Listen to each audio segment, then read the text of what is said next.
አላህ የሰበረውን ማንም ሊጠግነው አይችልም።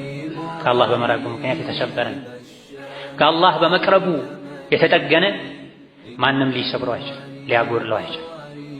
ቁል ሐስቢየ አላህ ዐለይሂ የተወከሉል ሙተወኪሉን አለይሰ አላሁ ቢካፊን ዐብደሁ። አላህ ለባሪያው በቂ አይደል እንዴ? አላህ በቂ ነው በል ተመኪዎች በአላህ ይመኩ ተብሏል። ለዲንም ለዱንያም ጉዳይ የአላህ ባሮች ሆይ ትናንት ከኛ የነበሩ ነገር ግን ወደ አኼራ የተሻገሩ ብዙ ሰዎች አሉ። ምን ይዘው ሄዱ? ምን ትተው ሄዱ?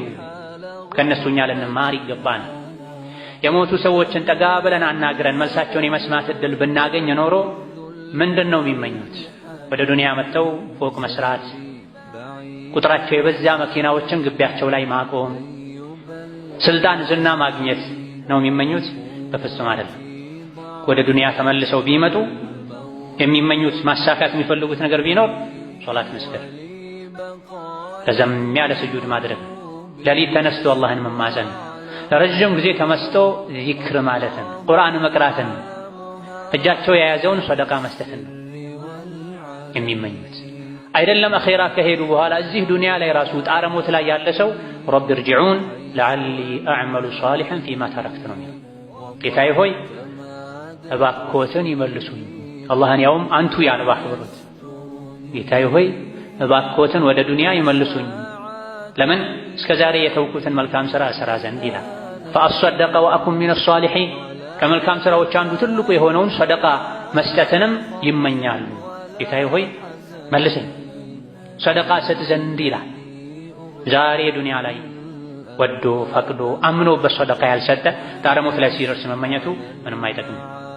ዛሬ ወዶ ፈቅዶ ጥቅሙን አውቆ ጊዜ ሰጥቶ ሶላት ያልሰገደ፣ ቁርአን ያልቀራ፣ የወጀበበትን ሐጅ ዑምራ ያላደረገ፣ ያለበትን ዕዳ ያልከፈለ ከሞት በኋላ ይሄን ለማስተካከል ቢመኝ ቢለምን መልስ አያገኝም።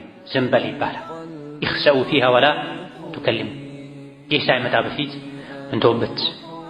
ለአላህ እጅግራችንን ልንሰጥ ይገባናል። ስንትና ስንት ጊዜ ለተውበት የሚጋብዙ ምክሮችን ሰምተናል፣ ክስተቶችን አይተናል። ትናንትና ከአንተ ጋር ምሳ የበላ ሰው ዛሬ ምሳ ሰዓት ላይ እሱን ለመቅበር ምሳህን ትተህ ትሄዳለህ። ብዙ ጊዜ ይሄን አይተናል። ለሰርግ ቀጠሮ የተያዘለት ሰው ከቀጠሮው በፊት ምናልባትም በቀጠሮው ዕለት የሙሽራ ልብስ ለብሶ ወደ ሰርግ ቤት ሳይሆን ወደ ሙታን መንደር ወደ መቃብር ሄደ ብዙ ሰው አይተናል። ተራራን ሊፈረካክስ የሚችል ድንጋይን ሊሰነጣጥቅ የሚችል ምክር ሰምተን አሁንም ለተውበት ቀጠሮ ይዘናል። በቀጠሮ መሃል መለከል መውት ሊመጣ እንደሚችል ዘንግተን ነፍሳችን በእኛ እጅ ሳይሆን በአላህ እጅ ነው ያለው። ቀጠሮው የእኛ ሳይሆን የአላህ ነው። ኢዛ ጃአ አጀሉሁም ላ የስተአኺሩነ ሰዓተን ወላ የስተቅዲሙን። አጀል ከደረሰ አንዲትን ሰከንድ ከሰከንድም በታች ሰዎች ሊዘገዩ አይችሉም።